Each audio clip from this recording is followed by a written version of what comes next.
Hey there.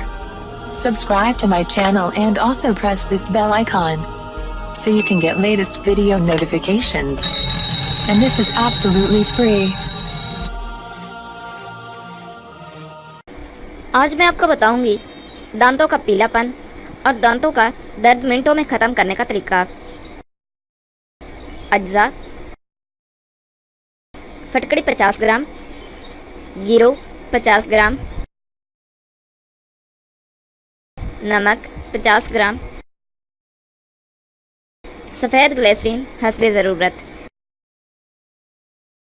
बनाने और इस्तेमाल करने का तरीका: फटकड़ी, गिरो, नमक को अच्छी तरह पीसकर यकजा कर लें।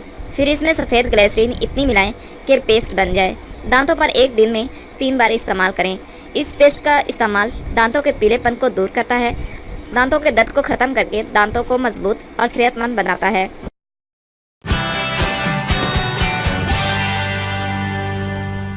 Thank you for watching my video.